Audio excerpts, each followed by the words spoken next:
House of Representatives. In India, we have the parliamentary system, and the Lok Sabha is most powerful house of legislation. And honorable members, please start the session. We will start the session with the oath-taking ceremony. The oath-taking session of Parliament will begin with the new Member of Parliament from Kurnool constituency, MP Shanti Jogi is going to take the oath session.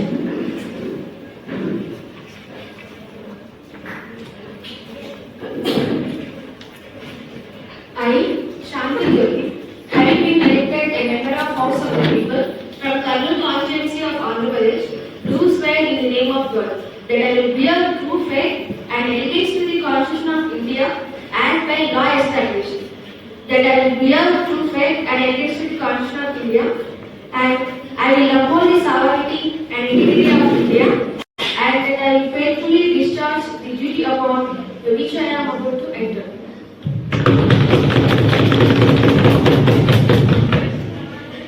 Now the question hour of the 0 hour will start.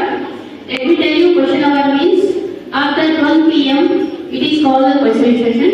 And now the Honorable MP Nagama of opposition will ask a question to the Finance Minister.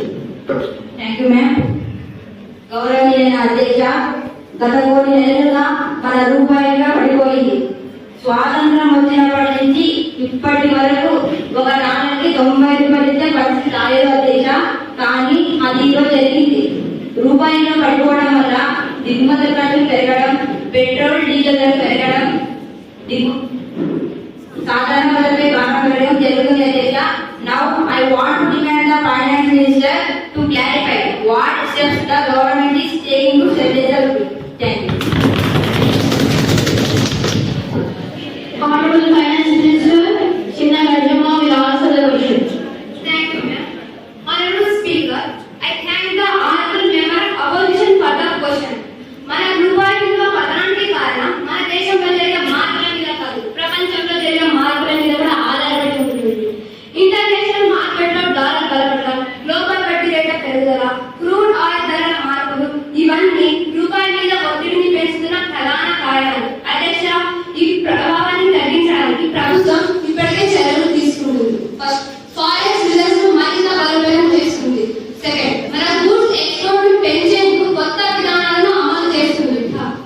Crude oil import తగ్గించే చర్యలు తీసుకుంటుంది.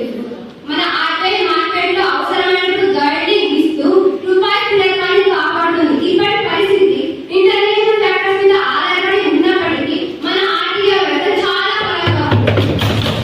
ఇప్పటికే భారతదేశం ప్రపంచంలోనే 5వ అతిపెద్ద ఆర్థిక వ్యవస్థగా ఎదిగింది. రాబోయే కొన్ని సంవత్సరాలలో అన్ని ప్రపంచ దేశాలను దాటి 3వ అతిపెద్ద ఆర్థిక వ్యవస్థగా ఎదుగుతుందని ఈ దేశ ఆర్థిక వ్యవస్థను ఖచ్చితంగా చెప్పగలరు. ధన్యవాదాలు. Okay. Now the Honorable MP of opposition Vishnu Shanti will ask the question to the Defence Minister. Thank you, ma'am. Honorable Speaker, ప్రభుత్వం ఆయుధాలు మరియు రక్షణ సామాగ్రిపై చేసే ఖర్చు పెరిగింది. జాతీయ భద్రత ముఖ్యమే అయినప్పటికీ ఈ పెరుగుతున్న రక్షణ బడ్జెట్ ట్రాన్స్పరెన్సీ మరియు దేశ ఆర్థిక పాలన గురించి తీవ్ర ఆందోళన కలిగిస్తుంది. అధ్యక్ష, నా ప్రశ్న ఏంటంటే ప్రజా సంక్షేమం కంటే ఆయుధాల కొనుగోలుకు ఎందుకు ఇంత ప్రాధాన్యత ఇస్తుంది ఈ ప్రభుత్వం? Now I want to ask the Defence Minister to answer my question. Now the Defence Minister Annapurna will answer the question. Honorable Speaker, I thank Honorable Member for the question. దేశ భద్రత, సార్వభౌమత్వం మరియు సైన్య సిద్ధత ఏ ప్రభుత్వానికైనా హైయెస్ట్ ప్రయారిటీ అధ్యక్ష. ప్రస్తుతం అంతర్జాతీయ పరిస్థితులు, వేగంగా మారుతున్న భద్రతా సవాళ్లు, ఆధునిక యుద్ధ పరిజ్ఞానం అభివృద్ధి చెందడం వంటి అంశాల నేపథ్యంలో రక్షణ దళాల ఆధునీకరణ చాలా ముఖ్యం మరియు తప్పనిసరి అధ్యక్ష. డిఫెన్స్ బడ్జెట్ పెరగడానికి ముఖ్య కారణాలు అధ్యక్ష.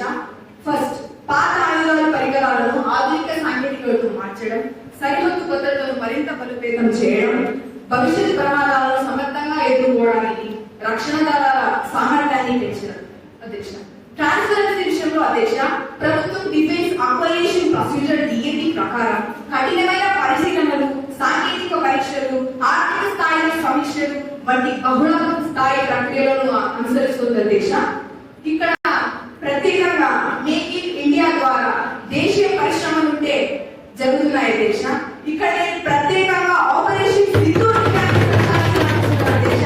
ఈ ఆపరేషన్ వలన రక్షణ దళాల సిద్ధత, వేగవంతమైన ప్రతిస్పందన సామర్థ్యం మరియు ఖచ్చితమైన నిర్వహణకు చాటి చెప్పే ఈ విజయానికి కారణం ఇటీవల జరిగిన ఆధునీకరణ చర్యల అధ్యక్ష. విద్య, ఆరోగ్యం, సంక్షేమం వంటి రంగాలకు కూడా ప్రభుత్వం తగిన నిధులను కేటాయిస్తుంది అధ్యక్ష.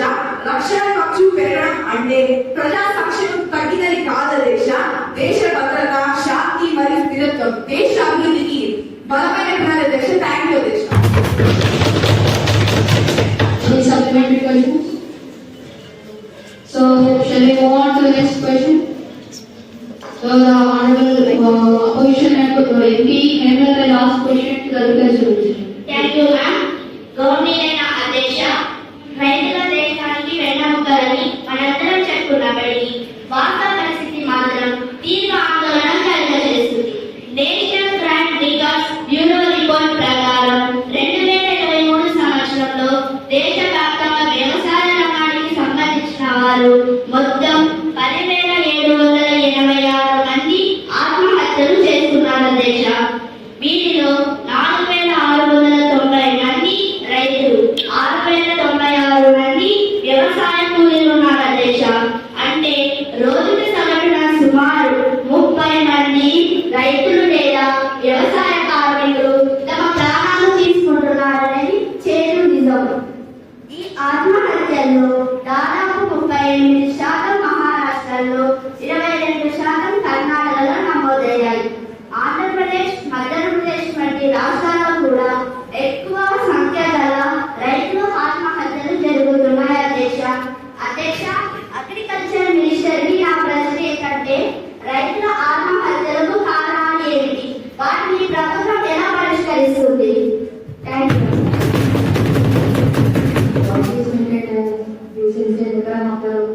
House and now I request the Minister Dani to give the explanation. Thank you, ma'am. Honorable Speaker, I thank Honorable for raising the question. Serious and sensitive issue. రైతుల ప్రాణాలు కాపాడడం చాలా ముఖ్యం అధ్యక్ష. వాళ్ళ ప్రాణాలే మన first priority. National crime record bureau ఇచ్చిన డేటా ఆధారంగా రైతులు ఆత్మహత్యలు ప్రధాన కారణాలు. ఫస్ట్, రుణ భారం. సెకండ్, పంట నష్టాలు. థర్డ్, వాతావరణ మార్పులు. మరియు కొన్ని చోట్ల సామాజిక వ్యక్తిగత కారణాలుగా గుర్తించబడ్డాయి అధ్యక్ష. ఈ సమస్యను ఎదుర్కొనేందుకు మా ప్రభుత్వం అనేక చర్యలు తీసుకుంటుంది అధ్యక్ష. ఫస్ట్, ప్రధాన మంత్రి ఫసల్ బీమా యోజన ద్వారా పంటల వల్ల కలిగిన నష్టాలు రైతులకు ఆర్థిక భద్రత కలిగించబడుతుంది అధ్యక్ష. Second, minimum support price MSP వ్యవస్థ బలోపేతం చేసి అనేక పంట రంగాలలో గిట్టుబాటు ధరలు పెంచాము అధ్యక్ష. Third, Kisan credit card subsidy వడ్డీ రుణాల ద్వారా రైతు రుణ భారాన్ని తగ్గించేందుకు చర్యలు తీసుకుంటున్నాం అధ్యక్ష. ఫోర్త్, ప్రధాన మంత్రి కిసాన్ సమాన నిధి ద్వారా చిన్న మరియు సన్నకారు రైతులకు నేరుగా ఆర్థిక సహాయం అందుతుంది అధ్యక్ష. Fifth, water irrigation, micro irrigation వంటి కార్యక్రమాల ద్వారా రైతులు ఆదాయ స్థిరపడేలా చర్యలు తీసుకుంటున్నాం అధ్యక్ష.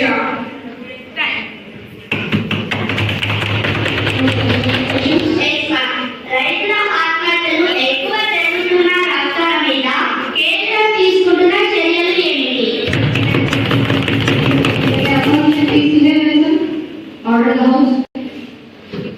రైతులు ఆత్మహత్యలు ఎక్కువ నమోదవుతున్న రాష్ట్రాలు, ప్రాంతాల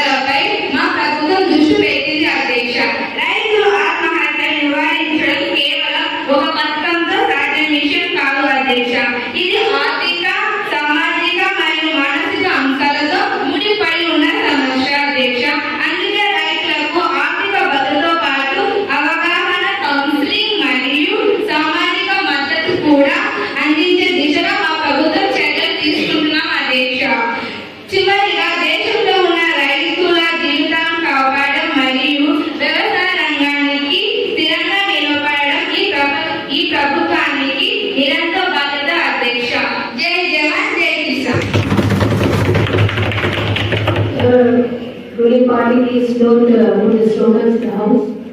Okay, now next question by opportunity Anusha to the Honorable Education Minister, G. Thank you, ma'am. Honorable Speaker, ఈ మధ్య కాలంలో ప్రైవేట్ కోచింగ్ సెంటర్ల మీద స్కామ్స్ అండ్ ఫ్రాడ్స్ చాలా పెరిగాయి అధ్యక్ష. ఆ ప్రైవేట్ కోచింగ్ సెంటర్ల మీద తల్లిదండ్రులు 4 కోట్ల పైగా డబ్బులు తీసుకొని మోసం చేశారని కేసు నమోదు చేశారు అధ్యక్ష. ఫర్ ఎగ్జాంపుల్,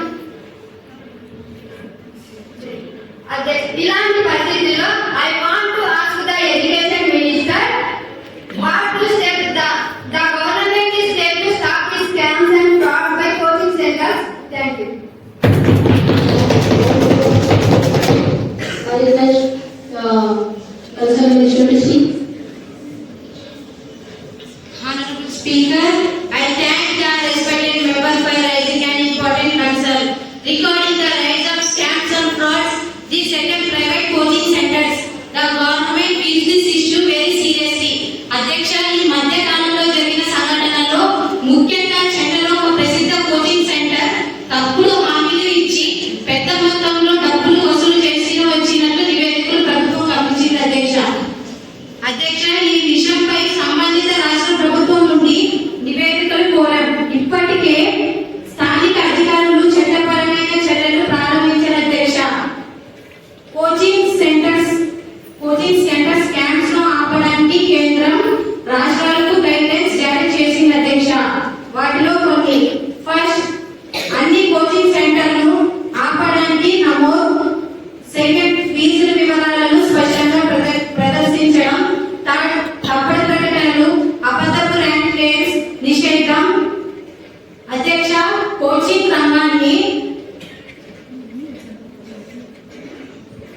సెంటర్ల కోసం ఒక జాతీయ స్థాయి నియంత్రణ వ్యవస్థను ఏర్పాటు చేయడానికి ప్రభుత్వం ఆలోచిస్తుంది అధ్యక్ష.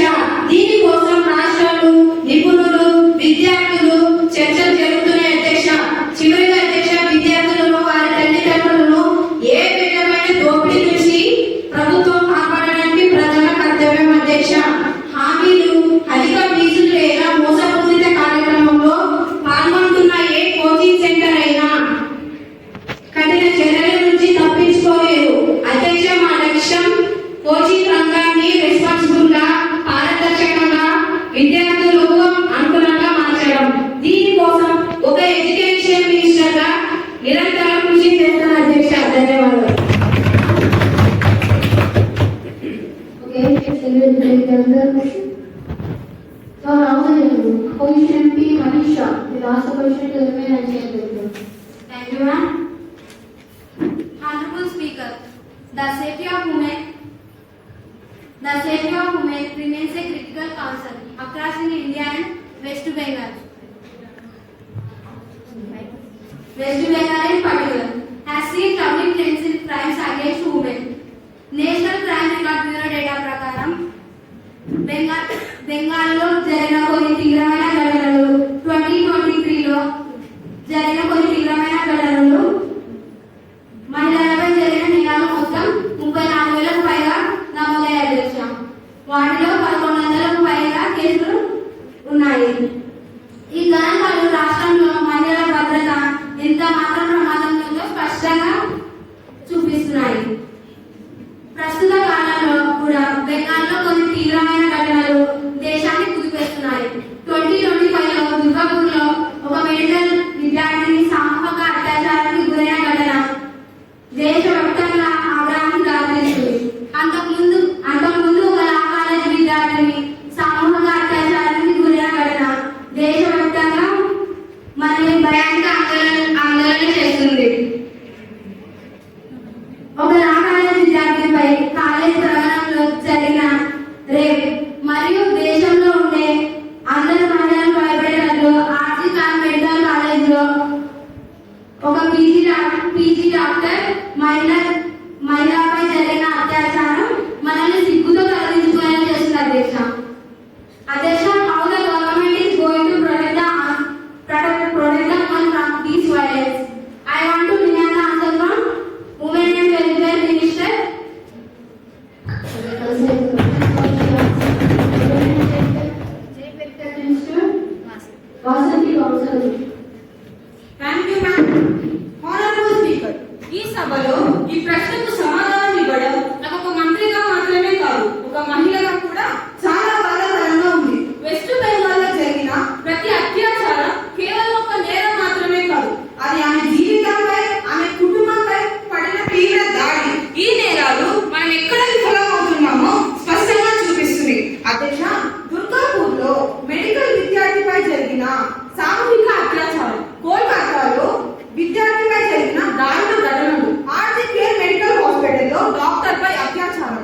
ఇవన్నీ మనం ఎక్కడ విఫలమవుతున్నామో స్పష్టంగా చూపిస్తుంది. అధ్యక్ష, ప్రభుత్వం ఇలాంటి ఘటనలు జరగకుండా ఎన్నో చట్టాలు తీసుకొచ్చింది, ఎన్నో చర్యలు చేపట్టింది. వాటిలో కొన్ని ఫస్ట్ వన్ నిర్భయ చట్టం. పోక్సో చట్టం ద్వారా మహిళలు హింసించిన వారిపై కఠిన చర్యలు, కఠిన శిక్షలు. ఫాస్ట్ ట్రాక్ కోర్టుల ద్వారా అత్యాచార కేసులలో వేగవంతమైన న్యాయం. నిర్భయ నిధి ద్వారా సీసీటీవీలో, వీధి లైట్లలో మహిళా భద్రత కోసం వన్ స్టాప్ సెంటర్స్. బాధితులకు వైద్య, న్యాయం, కౌన్సిలింగ్ కోసం. ఫైనల్ గా అవేర్నెస్ ప్రోగ్రామ్స్ స్కూళ్లలో, కాలేజీలలో జెండర్ ఈక్వాలిటీ, ఉమెన్ సేఫ్టీ గురించి. అధ్యక్ష, ఒక మంత్రిగా, మహిళగా నేను ఈ సభలో స్పష్టంగా చెప్తున్నాను, అత్యాచారానికి పాల్పడిన ఏ ఒక్కరు కూడా ఎలాంటి రాజకీయ రంగంలో ఉన్నా, ఎలాంటి స్థాయిలో ఉన్నా క్షమాపణ లేదు. కోర్టులు, పోలీస్ వ్యవస్థలు ఇవన్నీ ఒకే లక్ష్యంతో పనిచేస్తున్నాయి. అధ్యక్ష, ఈ భారతదేశంలో ఏ ఒక్క మహిళ కూడా భయంతో బతకకూడదు. ఆ రోజు వచ్చే వరకు మా ప్రభుత్వం ఆగదు.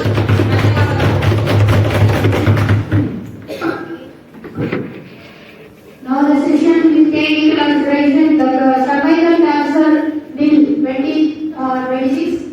Our Minister of Health, Government may proceed with the bill.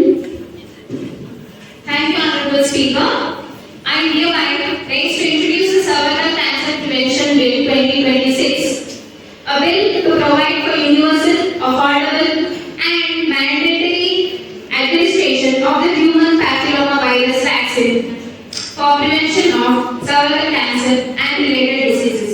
ఈ రోజు నేను ఈ సభలో ఒక బిల్లు మాత్రమే ప్రవేశపెట్టడం లేదు, ఎంతో మంది మహిళల ఆవేదన తెలియజేస్తున్నారు. అధ్యక్ష, ఈ సర్వైకల్ క్యాన్సర్ అదుపు చేయదు, నెమ్మదిగా శరీరంలో ప్రవేశించి ఎంతో మంది ప్రాణాలను తీస్తుంది. స్పీకర్ గారు, ప్రపంచంలో గర్భాశయ క్యాన్సర్ బాధితులు చాలా పెరుగుతున్నారు. ప్రతి సంవత్సరం సుమారు 1,00,000 మంది మహిళలకు ఈ వ్యాధి నిర్ధారణ అవుతుంది. అందులో 75,000 మంది పైగా తమ ప్రాణాలను కోల్పోతున్నారు. అంటే ప్రతి 7 నిమిషాలకు ఒక మహిళ తమ ప్రాణాలను కోల్పోతుంది. అందుకే ఇప్పుడు నేను ఈ బిల్లును ప్రవేశపెడుతున్నాను. ఈ బిల్లులో ఏముంటుందంటే, సర్వైకల్ క్యాన్సర్ ను గుర్తించడానికి నేషన్ వైడ్ స్క్రీనింగ్ ప్రోగ్రామ్ ఉంటుంది. ఈ vaccine 9 to 14 and 15 to 26 years వారి అమ్మాయిలకు డోసు బై డోసు. ఇప్పుడు మన దేశంలో ఈ వ్యాక్సిన్ 22 కోట్ల మంది అమ్మాయిలకు అందించవచ్చు. ఈ వ్యాక్సిన్ ను అందరికీ అందించడానికి 300 కోట్ల ఖర్చు అవుతుందని మన ప్రభుత్వం అంచనా వేసింది. అలాగే అన్ని పాఠశాలలో, కాలేజీలో సర్వైకల్ క్యాన్సర్ మీద అవేర్నెస్ ప్రోగ్రామ్ నిర్వహిస్తాం. ఇదే సర్వైకల్ క్యాన్సర్ బిల్ 2026. ఈ బిల్లు ఒక హామీ. కేవలం టీకా లేకపోవడం పోయినందుకే ఎంతో మంది మహిళల ప్రాణాలను కోల్పోకూడదు. మనం ఈ ప్రభుత్వం మహిళ ఆరోగ్యంపై ఎటువంటి నిర్లక్ష్యం చూపదు. So I request the members of the parliament and the speaker to support the bill in the matters of humanity, dignity and justice. Thank you.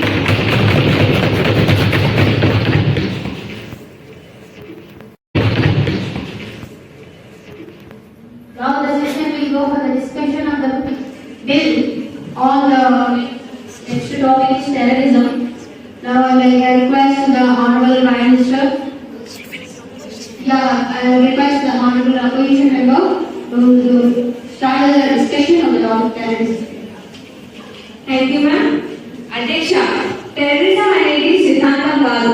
ఈ రోజు కూడా టెర్రరిజం మన దేశానికి వెంటాడుతున్నది నిజం అనడానికి మన రాజధాని ఢిల్లీ రెడ్ ఫోర్ట్ దగ్గర జరిగిన కార్ ఎక్స్ప్లోజన్ లో ఎంతమంది ప్రాణాలు కోల్పోయారు. సెక్యూరిటీ ఏం చేస్తుంది? ఇంటెలిజెన్స్ ఏజెన్సీలు బయటపెట్టిన దాని ప్రకారం నాగ్పూర్లోని క్రిటికల్ డిఫెన్స్ ప్రొడక్షన్ ఫెసిలిటీపై డ్రోన్స్ పర్యవేక్షించబడుతున్నాయి. దీన్ని బట్టి మన ఫ్యూచర్ టెర్రరిస్ట్ అటాక్స్ ని ఊహించగలం. ఇవన్నీ ముఖ్యంగా మేజర్ సిటీస్ ని ఫెస్టివల్ అప్పుడు టార్గెట్ చేసేలా ఉన్నాయి. ఇవన్నీ ఎప్పుడో జరిగిన ఘటనలు కావు అధ్యక్ష, ఇవి ఇప్పుడే వీరి గవర్నమెంట్ లో జరిగిన ఘటనలు. ఇలాంటి ఒక గవర్నమెంట్ మాకు వద్దు అధ్యక్ష. We want to protect against this government. Down, down, government. Down, down, government.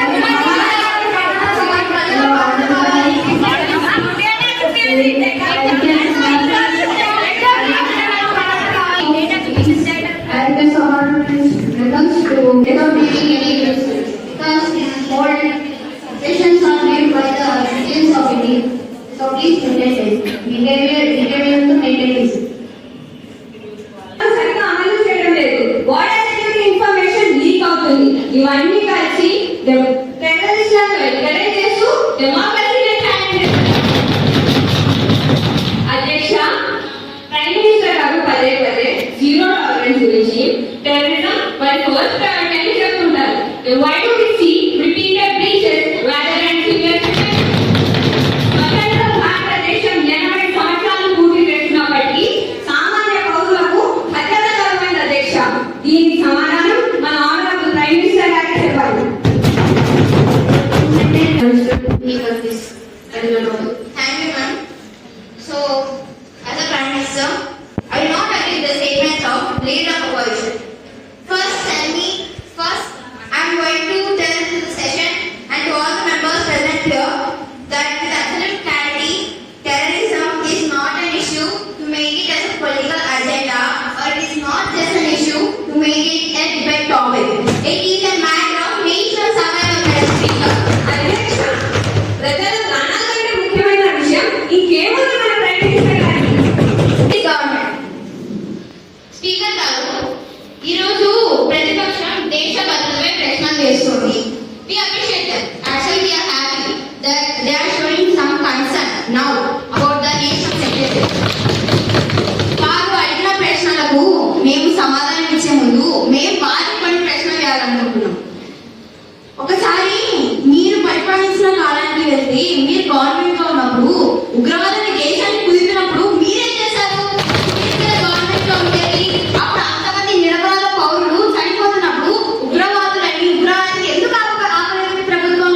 ఇప్పుడు మీరు ఆందోళన చేస్తున్నారా మా మీద? అధ్యక్ష, మన అపోజిషన్ వారు ప్రభుత్వంలో ఉన్నప్పుడు జరిగిన terrorist attacks were not just in tens or hundreds, they were actually thousands in numbers, అధ్యక్ష. అఫీషియల్ గవర్నమెంట్ రికార్డ్స్ ప్రకారం మన అపోజిషన్ వారు గవర్నమెంట్ లో ఉన్నప్పుడు జరిగిన టెర్రరిస్ట్ ఇన్సిడెంట్స్ 5249 అధ్యక్ష. 5249 టెర్రరిస్ట్ అటాక్స్ వాళ్ళ ప్రభుత్వంలో ఉన్నప్పుడు జరిగాయి అధ్యక్ష.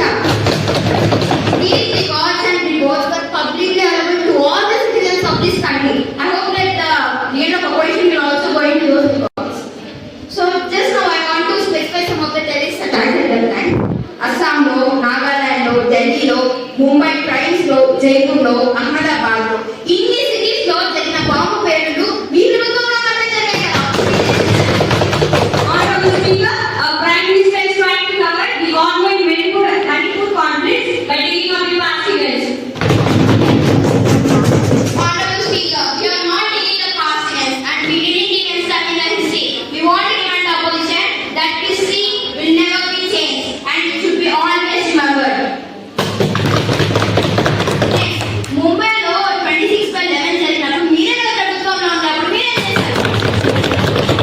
హైదరాబాద్లో గోకుల్ చాట్లో ఫ్యామిలీలో ఎంజాయ్ చేద్దామని వచ్చిన ఫ్యామిలీస్ చనిపోయాయి. అలాగే దిల్సుఖ్ నగర్లో కూడా ఆ టైంలో జరిగిన 2 పెద్ద బ్లాస్ట్లు మీరు గవర్నమెంట్ జరిగి మీరేం చేశారు? అధ్యక్ష, దేశం ఎంత ముందుకెళ్తున్నా our Prime Minister is still stuck in 2008. Maybe she is unable to see the recent ongoing attacks taking place during their period. Madam Speaker, we are not stuck in the past. We are actually showing them what they do and what we are retaliating to those terrorist attacks. Honorable Speaker, ఈ రోజు ప్రతిపక్షం వారు మమ్మల్ని ప్రశ్నిస్తున్నారు. సరే, మేము సమాధానం చెప్తాం. కానీ దేశ ప్రజలు మిమ్మల్ని అడుగుతున్నారు కదా, అప్పుడు ఎందుకు మీరు అప్పుడు ఉగ్రవాద దాడి జరిగినప్పుడు మీరు అప్పుడు ఎందుకు మౌనంగా ఇప్పుడు ఎందుకు Honorable Speaker, although there were attacks before this government, but never in the history of independent India a bomb has took place right in front of the parliament. This shows the competence of this government. It is giving the terrorists immense courage. Honorable Speaker and the members, all the questions which were raised I request to the Prime Minister to be precise and to the point. Don't prolong it. Honorable Speaker and members, ఉగ్రవాదం ఈ దేశానికి కొత్తేమీ కాదు. కానీ ఆ ఉగ్రవాద దాడులకు కఠినమైన సమాధానం ఇచ్చేది మాత్రం ఇప్పుడే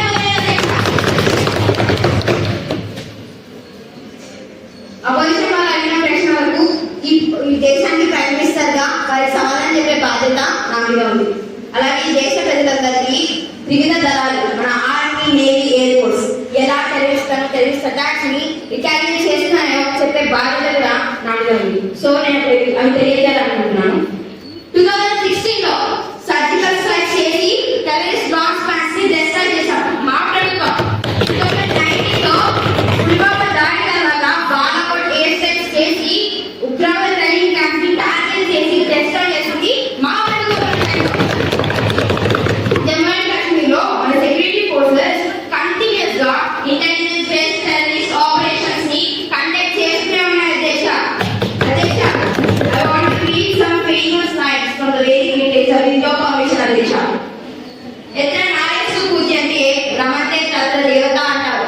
అంటే ఎక్కడైతే స్త్రీలు పూజింపబడతారో, ఎక్కడైతే స్త్రీలు రక్షింపబడతారో అక్కడ దేవతలు ఉంటారు. అలాగే అక్కడ అన్ని మంచి పనులు జరుగుతాయని ఈ దేశం గట్టిగా నమ్ముతుంది అధ్యక్ష. కానీ కొంతమంది ఉగ్రవాదులు మాత్రం అది మర్చిపోయారు అధ్యక్ష. పెహల్గాంలో, జమ్మూ అండ్ కాశ్మీర్ లో అక్కడ కుటుంబాలతో ఎంజాయ్ చేద్దాం, కొద్దిసేపు టైం పడుతామని వచ్చిన కుటుంబాలలో మగవాళ్ళని చంపి అక్కడ ఉన్న ప్రతి తల్లి, అక్క, చెల్లెలను నుదుటిన సింధురాన్ని చేశారు. వారు బాధపడిన, వారు పడిన ఆవేదనకి, వారి నుదుట సింధురానికి మా ప్రభుత్వం సమాధానం ఇస్తుంది.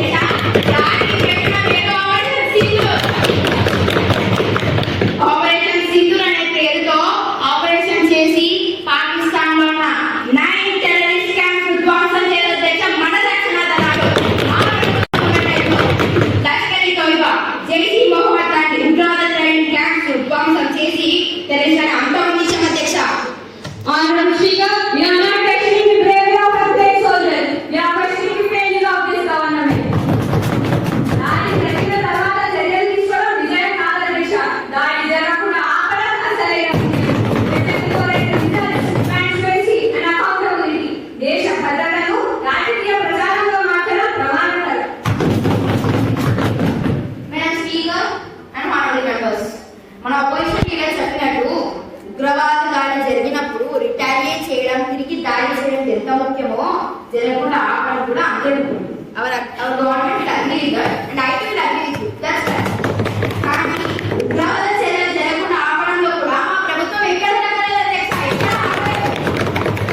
రీసెంట్ గా జరిగిన ఢిల్లీ బాంబ్ బ్లాస్ట్ గురించి రెడ్ ఫోర్ట్ దగ్గర జరిగిన దాని గురించి మన అపోజిషన్ వాళ్ళు చాలా బాధపడుతున్నారు అధ్యక్ష. We do give stand about it. But మనం గమనించాల్సింది ఏంటంటే 100 దాడులు, 100 ఉగ్రవాద దాడులు జరిగే చోట ఒక్క దాడి అందించాలి. ఆ దాడి జరగక ముందు 99 ఉగ్రవాద దాడులను మన ఎన్నికయ్యే మన దగ్గర కొనసాగుతున్నాయి అధ్యక్ష.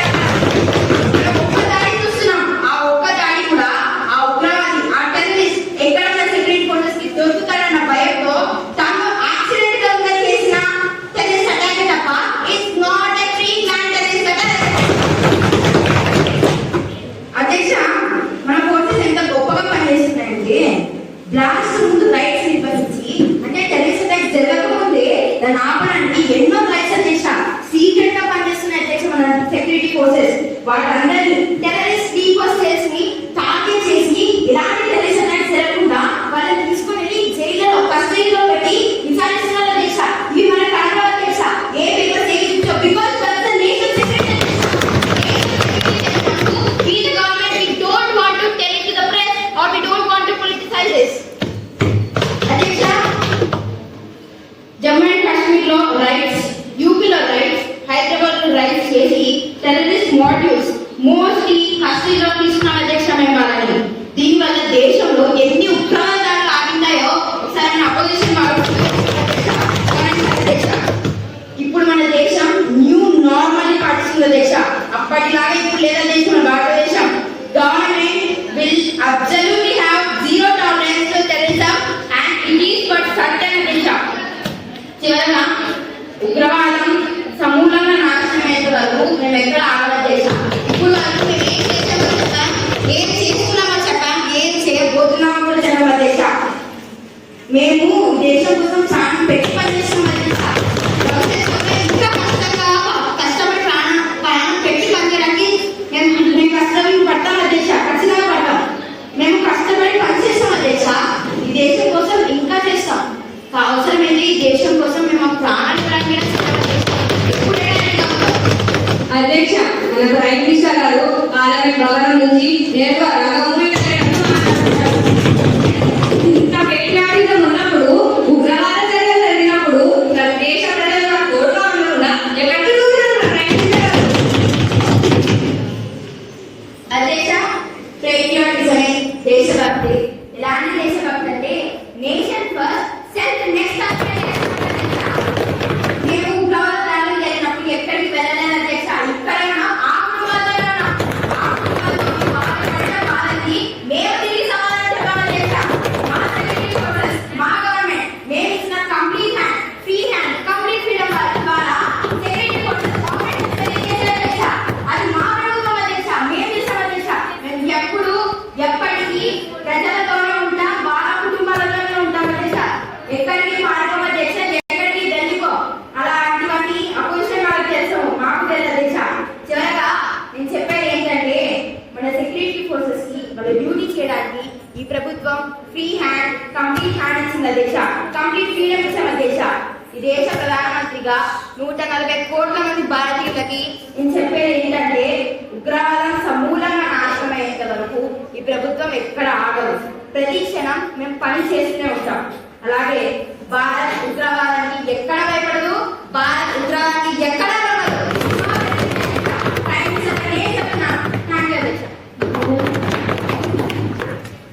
Now the session is adjourned. The House will commence tomorrow at 10 a.m.